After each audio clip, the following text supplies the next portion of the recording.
Hey guys, आप सभी का स्वागत है आपके अपने YouTube चैनल पे। जैसे कि इससे पहले वाले वीडियो पे मैंने आपको असाइनमेंट के कुछ मीनिंग एंड डेफिनेशन के बारे में एक्सप्लेन कर दिया था। आज हम इस वीडियो में कंटिन्यू करेंगे प्रैक्टिकल क्वेश्चन। ठीक है, असाइनमेंट प्रॉब्लम जो गिवन होता है वो किस बेसिस पे हम सॉल्व कर सकते हैं, ये आज हम सीखेंगे। इससे पहले वाले वीडियो पे मैंने आपको ये भी बता दिया था कि कौन कौन से ऐसे स्टेप्स है जो हम उसके बेसिस पे, यानी कि जो भी स्टेप्स है हमारे पास, उसके बेसिस पे हम सम किस तरीके से सॉल्व कर सकते हैं। तो ये मैंने प्रीवियस वीडियो में बता दिया हुआ है, उसका लिंक डिस्क्रिप्शन बॉक्स में दिया हुआ है, आप जाके वो वीडियो देख सकते हो। तो वहाँ पे एक आपका बेसिक जो कॉन्सेप्ट है असाइनमेंट प्रॉब्लम को लेकर वो क्लियर हो जाएगा। एंड देन आज हम इस वीडियो में और बहुत अच्छे तरीके से प्रैक्टिकल क्वेश्चन को देखेंगे, समझेंगे और सीखेंगे कि किस तरीके से हम इसको सॉल्व कर सकते हैं। अगर कहीं पे भी कोई भी डाउट आता है क्लास, तो आप डेफिनेटली मुझे कमेंट कीजिए, मैं आपको उसका रिप्लाई दूंगा। अभी तक आपने मेरा चैनल सब्सक्राइब नहीं किया हुआ, चैनल सब्सक्राइब कर लीजिए, बेल आइकन प्रेस कर लीजिए ताकि आपको नोटिफिकेशन मिलता रहेगा। चलिए क्लास, बिना टाइम वेस्ट किए यहाँ पे हम प्रैक्टिकल क्वेश्चन स्टार्ट करते हैं। जैसे कि आप यहाँ पे देख सकते हो, मैंने बोर्ड पे पहले से एक क्वेश्चन राइट डाउन कर लिया हुआ है और कुछ मैंने यहाँ पे उसके स्टेप्स लिख लिए हुए हैं। चलिए पहले यहाँ पे हम क्वेश्चन रीड कर लेते हैं, देन उसके बाद हम इस सम को समझते हैं कि किस तरीके से सॉल्व कर सकते हैं। तो क्लास यहाँ पे आप क्वेश्चन देख सकते हो टेबुलर फॉर्म में। ये जो टेबुलर फॉर्म है यही आपका मेन क्वेश्चन है। इस क्वेश्चन में गिवन है क्लास मशीन गिवन है कुछ, ठीक है, that is means they are the machine 1 2 3 4 and the job PQRS। And then इसके बेसिस पे आपको बताना है कि प्रोसेसिंग कॉस्ट इन रुपीज़, इसकी वैल्यू कितनी होगी, इसकी अमाउंट कितनी होगी। जैसे कि असाइनमेंट में मैंने आपको बता दिया था कि एक पर्टिकुलर मशीन के लिए एक पर्टिकुलर जॉब होना चाहिए या एक जॉब के लिए एक पर्टिकुलर मशीन होना चाहिए। ठीक है, तो ये हमें आइडेंटिफाई करने आना चाहिए कि कौन से मशीन के लिए हम कौन सा जॉब दे सकते हैं जिसके बेस पे अपना कॉस्ट क्या हो सके, कम हो सके। नेक्स्ट थिंग, और मैंने बताया था कि ये मिनिमाइज का सम है या मैक्सिमाइज का सम है। तो जैसे इस क्वेश्चन में गिवन है आपको कि ये मिनिमाइज का ही सम है। तो अगर आपको मिनिमाइज और मैक्सिमाइज आइडेंटिफाई करने नहीं आ रहा है या आपके क्वेश्चन में गिवन नहीं है, तो आप किस तरीके से आइडेंटिफाई कर सकते हो। तो यहाँ पे आपको गिवन है कॉस्ट। तो कॉस्ट क्या हो गया, आपका मिनिमाइज का फैक्टर होता है, यानी कि कंपनी के अंदर जितना कम कॉस्ट होगा उतना ज़्यादा प्रॉफिट होगा, राइट। तो ये मिनिमाइज का सम है। अब इसको सॉल्व किस तरीके से करना है ये देखते हैं, और इसके अंदर कौन कौन से ऐसे स्टेप्स है जो इन्वॉल्वमेंट है। तो फर्स्ट वन, यहाँ पे मैं आपको कुछ स्टेप्स बता देता हूँ, देन इसको हम सम सॉल्व करते हैं। तो फर्स्ट वन है क्लास रो रिडक्शन, यानी कि आपके जो असाइनमेंट प्रॉब्लम है उसके अंदर फर्स्ट वन जो आता है आपका रो रिडक्शन होता है। अगर मिनिमाइज है तो हम रो रिडक्शन से स्टार्ट करते हैं, अगर मैक्सिमाइज है तो उसके लिए हम रिग्रेट मैट्रिक्स बनाते हैं, देन उसके बाद रो रिडक्शन जाते हैं। देन क्लास फिर आता है column, then analysis and after that आता है allocations and last one finding total cost या टोटल वैल्यू। तो चलिए क्लास, अब इसको सॉल्व किस तरीके से हम कर सकते हैं।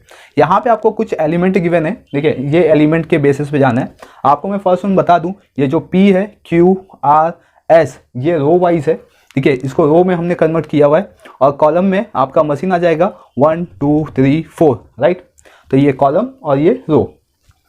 चलिए फर्स्ट वन हम देख रहे हैं रो रिडक्शन। रो रिडक्शन में क्या करना होता है कि जो सबसे स्मॉलेस्ट वैल्यू होती है, ठीक है, उसको आइडेंटिफाई करना है रो वाइज एंड उसमें से स्मॉलेस्ट वैल्यू माइनस करना है। अगर मैं फर्स्ट में देखूं तो मेरे पास सबसे लोवेस्ट वैल्यू क्या आएगी, 25, राइट। अब मैं 25 को क्या करूँगा, पर्टिकुलर यानी कि P रो से पूरा माइनस कर दूंगा, ठीक है, होल रो से माइनस कर दूंगा। तो दैट इज मीन 31 से 25 माइनस करूँगा क्लास। तो दैट इज मीन्स यहाँ पे 6, देन 25 से 25 0, 33 से 25 माइनस करूँगा तो क्लास यहाँ पे आएगा 8, एंड देन 29 से 25 तो 4, clear. Then class next same Q में, अभी आपको क्यू में देखते हैं सबसे स्मॉलेस्ट नंबर कितना है, 21 माइनस करेंगे 25 से तो 4, 24 से माइनस करेंगे देन 23 एंड 21 से तो 0। आयो क्लास, ये जो मैंने स्टेप अभी किया रो रिडक्शन, ये आपको समझ में आ गया होगा। कहीं पे भी कोई डाउट है तो डेफिनेटली आप मुझे कमेंट कीजिए। नेक्स्ट वन आते हैं क्लास आर रो में, देखते हैं सबसे स्मॉलेस्ट वैल्यू क्या है, 19 माइनस करेंगे 0, 21 गया 29 से, सॉरी 19 से तो 2, ओके, वैल्यू आगे पीछे होगी यहाँ पे क्लास 2 4 5।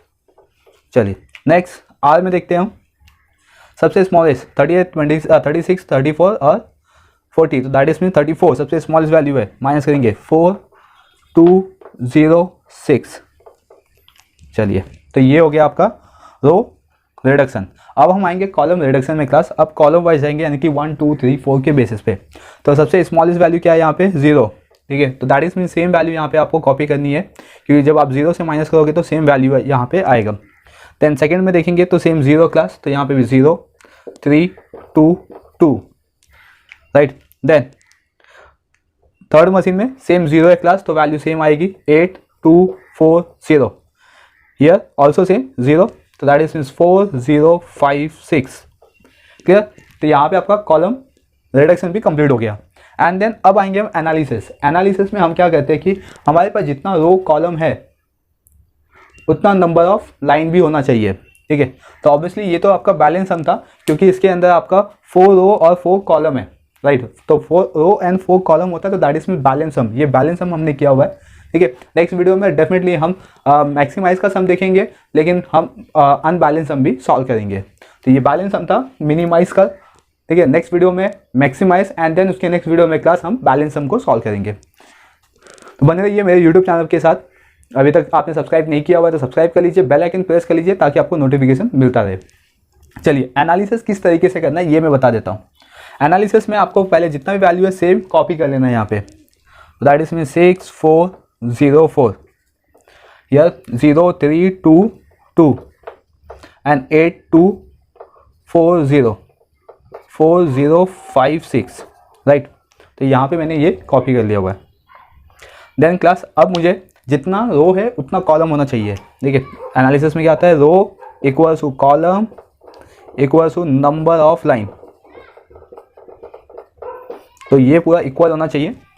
दैट इज में 4 रो है 4 कॉलम है, तो 4 लाइन भी आनी चाहिए यहाँ पे, और मैक्सिमम 0 कट करनी है आपको। तो जैसे कि फर्स्ट में आएंगे, देखिए मैक्सिमम 0 कहाँ पे है, यहाँ पे हर एक रो में कॉलम में क्या है, ओनली 1 1 0 है, तो 1 1 0 को ही कट करेंगे यहाँ पे। चलिए यहाँ पे आप किस तरीके से भी कट कर सकते हो, रो वाइज भी कट कर सकते हो, आइदर कॉलम वाइज भी कट कर सकते हो, as per your choice. But आपको मैक्सिमम 0 कट करने, ज़्यादा से ज़्यादा 0 कट होने चाहिए। यहाँ पे इस सम में और इस टेबलर में आपको सिर्फ एक रो में एक ही 0 गिवन है, या एक कॉलम में एक ही 0 गिवन है। कभी कभी जब हम सम करेंगे आगे तो हमें 2-3 0 गिवन होंगे एक ही रो में या एक ही कॉलम में, तो पहला उसको हमें कट कर देना है। तो इसमें कट कर देते, तो ये 1, मैं यहाँ पे कॉलम वाइज कट कर रहा हूँ, आप रो वाइज भी कट कर सकते हो। तो 2 3 एंड 4, ठीक है। तो यहाँ पे 4 0 थे क्लास, इसीलिए मैंने इसको 4 टाइम कट किया हुआ है। नंबर नहीं कट करना है आपको, मतलब आपको ऐसे पूरी लाइन ही कट करनी है, लेकिन उसके अंदर 0 कंपलसरी होनी चाहिए। विदाउट 0 हम उस लाइन को कट ही नहीं कर सकते, या उस कॉलम को या उस रो को कट नहीं कर सकते। याद रखना, हम कट किसको कर सकते हैं, ओनली 0 की वैल्यू को कट कर सकते हैं। चलिए अब हम एलोकेशन करेंगे, क्योंकि मेरे पास नंबर ऑफ रो और कॉलम इक्वल हो गए और नंबर ऑफ लाइन भी क्या हो गई है, इक्वल हो गई है। एंड देन अब मैं क्या फाइंड आउट करूँगा, यहाँ पे एलोकेशन फाइंड आउट करूँगा। चलिए एलोकेशन किस तरीके से करना है, सेम पहले जो डेटा जो एलिमेंट है मेरे पास, सेम यहाँ पे पहले मैं कॉपी करूँगा उस टेबलर में, देन उसके बाद मैं एलोकेट करूँगा। तो यहाँ पे मैं वैल्यू राइट डाउन कर लेता हूँ।